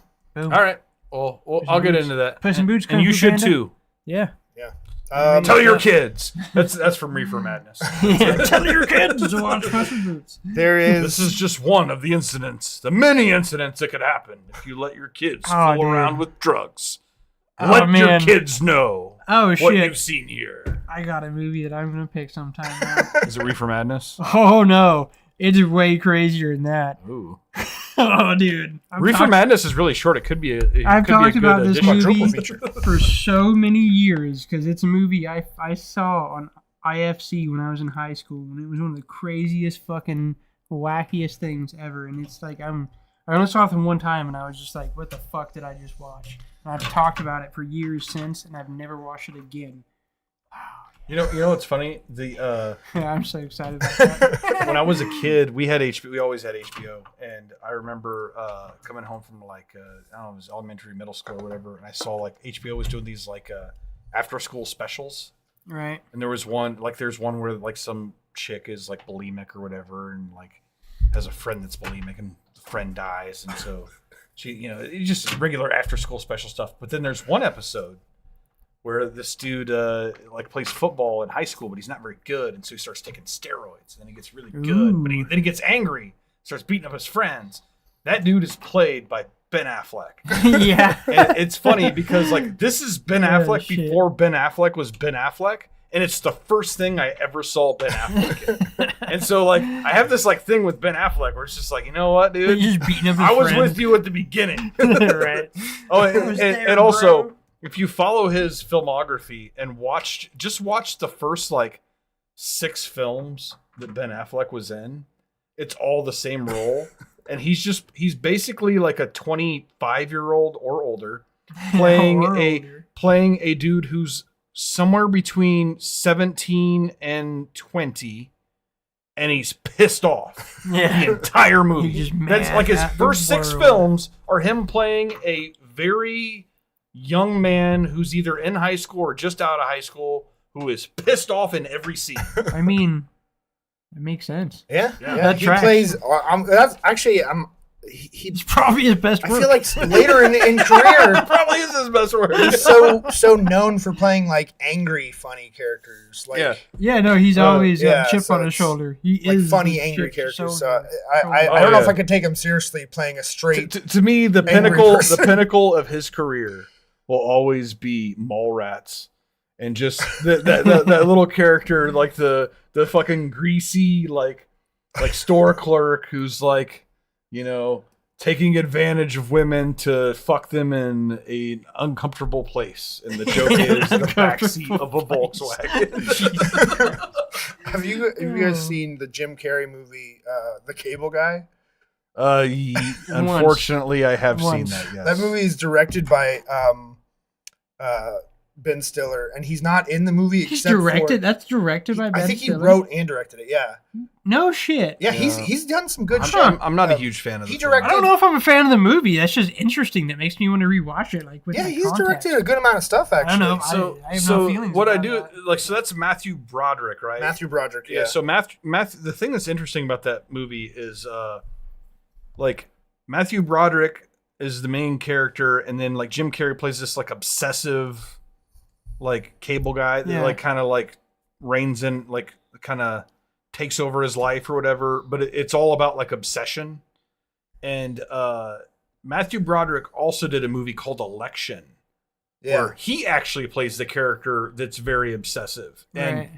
I actually think obsessed with a high school Election girl. is a much better film than The Cable Oh Guy. yeah, that's a pretty mean, known thing. Probably. I would It's- assume so. I haven't but, seen either. But I But think- anyway, I always did find those films to be similar, and they both are That's funny. starring Matthew Broderick. Yeah, but the Cable Guy, I think is really fucking funny. But anyway, Ben Stiller has kind of a cameo throughout the movie in that there's a court case going on in the television. So whenever someone's watching TV, you'll hear Ben Stiller talking because he's being accused of like killing his brother or something. right. And there's a line in that my brother and I used to quote all the time where he's like obviously giving false information. He's like, my brother just got killed by a group of Asians. I don't know where they're from, but they looked Asian. They're speaking some kind of dialogue. I think it's Asian. Oh, that's fucking Ben Stiller right there. Yeah. No, he directed Secret Life of Walter Mitty, Zoolander, Tropic Thunder. Okay, he directed Tropic Thunder? He directed Tropic Okay. Thunder. Tropic Thunder I do respect. That movie's fucking funny. Is it really? It It is. didn't look like it. No, it's No, fucking hilarious. it's fucking good. It really? Tropic Yeah. Thunder is solid. It didn't look good. I am not a big Ben Stiller guy. Yeah, me At either. all. Me either. A lot of Zoolander I think is goddamn garbage. It is. It's straight garbage. Although watching I wouldn't even classify that as your opinion. watching Purple Rain, I watched Purple Rain for the first time, Yeah. and then I connected his stupid little dance when he's Zoolander. There's a dance he does, and I'm like, oh shit, that was Prince. He just mimicked Prince's dance, and I'm like, after watching Purple Rain, why did people like Prince? Yeah. We're not I gonna don't rehash know. this. You brought this up before on the podcast. Yeah, You said he's like slapping bitches. dude, yeah, he is not a nice guy. There's no reason to like Prince if you watch Purple Rain. He's just kind of a bad guy, and then he does a weird dance at the end. I think Ben Stiller's kind of like Adam Sandler in that he gets kind of like you look people look at the low parts of his career and judge it as like his whole thing, but he's been in some good shit. So I do. That's the thing. I do actually respect the guy, but I can't really put. It's weird because he's done funny shit. when you said his name. The first thing that popped in my head was Royal Tenenbaums. That's probably the best thing he's done is work with Wes Anderson. Yeah, I mean, Tropic Thunder is probably the best thing a lot of people have Tropic done. Thunder is fucking fantastic. He directed. I'm gonna have to check. I'm gonna have to take you guys' word for it. It's been. It looked like a piece of shit. Like that's one of those. I look at the poster and be like, I don't want to watch that. Okay, it's not a piece of shit. It's been a while since I've seen it. I'll take your word for it. I enjoyed it the first time I watched it. I've only watched it the one time, but I thoroughly enjoyed it. It's definitely not. I do think he's a net negative for your movie. I think if you put Ben Stiller in your movie, I am less likely to want to go watch it. Super interesting. I didn't realize the TV show from last year, Severance. He directed most of the episodes of that. That show's fantastic. He's not in any of it. Right. Yeah. No, that show actually is really fantastic. Yeah. Okay. See, there we go. Tropic Thunder, starring Academy Award winner Robert Downey Jr. As a black man. As a guy playing a black man. I mean, I think technically in the movie he gets like surgery to be black. Yeah. So sounds like a black man to me. That movie is something. That's how he identifies. What were we talking? Oh, movies in theater. Yeah. Apparently, Tropic Thunder. Stay home and watch Tropic Thunder. Kung Fu Panda 3 or 4. That's where we ended up. So there is a horror movie out right now called Imaginary. It's about imaginary friends that kill you. Yeah, basically, they come to life and kill you. Whatever. The weird thing doesn't is, seem very friendly. that in 2 months, what if they killed other people? That'd be a better story. You should work on that. I think that's what they do. Oh, okay. I don't think they like. They probably do a bit of everything. You know, control your imaginary friend. That's. I haven't seen the movie. I have not seen the movie. Here's my guess. There's a twist at the end.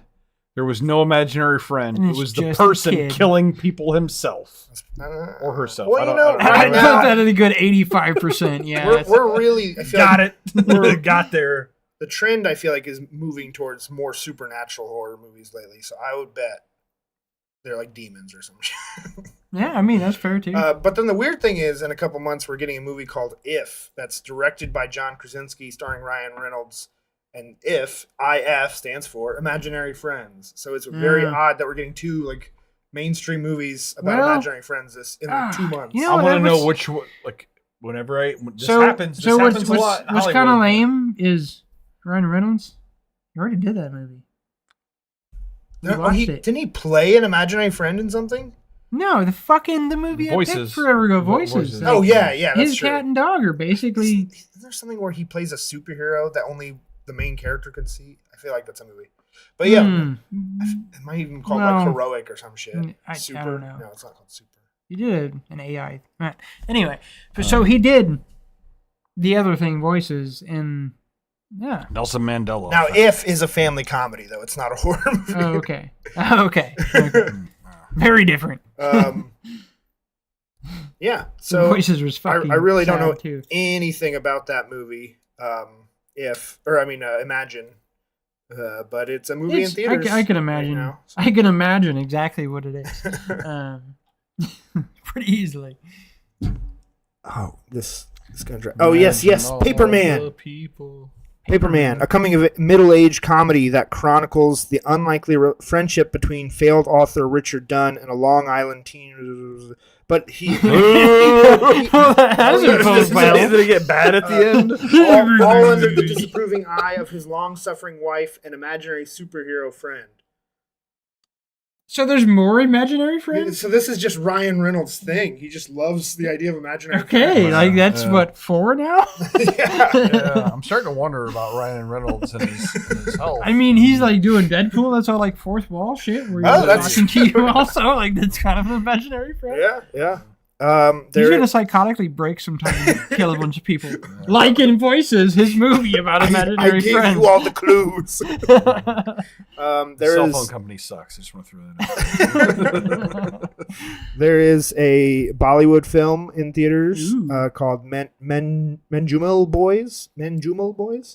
Don't know anything about that. If I heard the description, I may or may not be interested. I could dig on some Bollywood stuff. Yeah.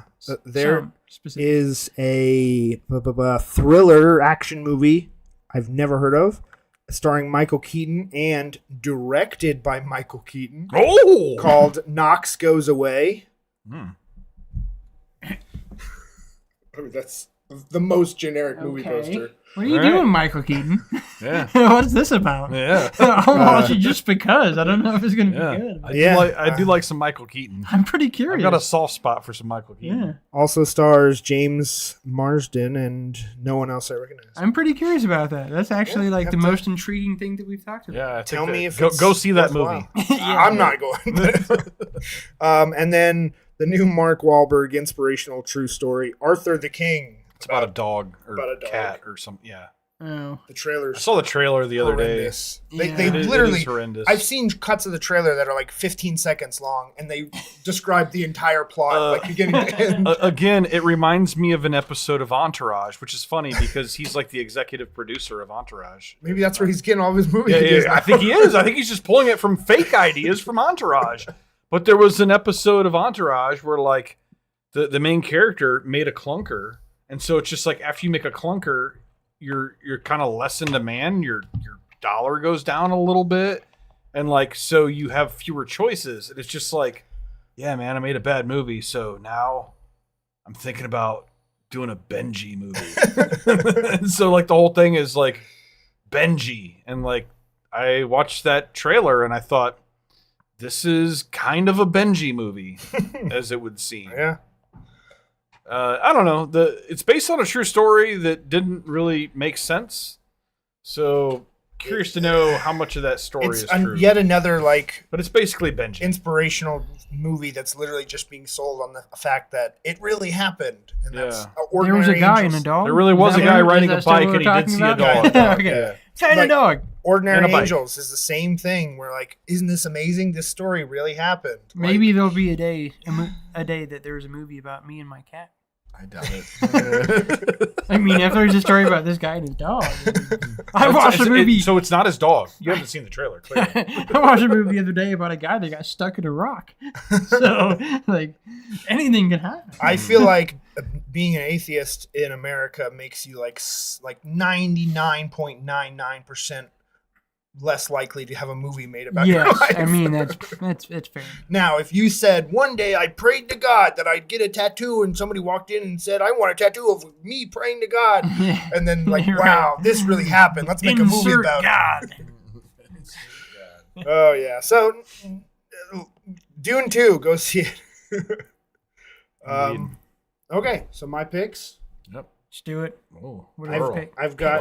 We doing another double feature here? Yes, okay. But I need help picking. We're just never going to stop. Double features. From 2 double features. Okay. Do we want good movies or bad movies? Oh, well, that's what we're going with. I mean, so okay. Do we want to finally do the Old Boy Ghost in the Shell remake double feature? Ooh, that's pretty spicy. And I can save my other double feature. I mean, we could do that. I mean, now you've mentioned the other one, so now... Yeah, I'm going to go with door number 2 because I already knew door number 1. So. Okay, so my other one was, I was literally thinking I want to do a John Hurt double feature. And then you guys mentioned Elephant Man, and now I still kind of want to do the John Hurt double feature, but now I want the Elephant Man to be one of the movies. Okay. Let me check Man and Dune. the links. Yeah, I want to watch Dune. I need to check the length of Elephant Man to make sure this isn't. It's like 2 hours and ridiculous. 20 minutes or something, I think, or something like that. It's like a 2 hour movie. If it's 2 hours, then I think we're good.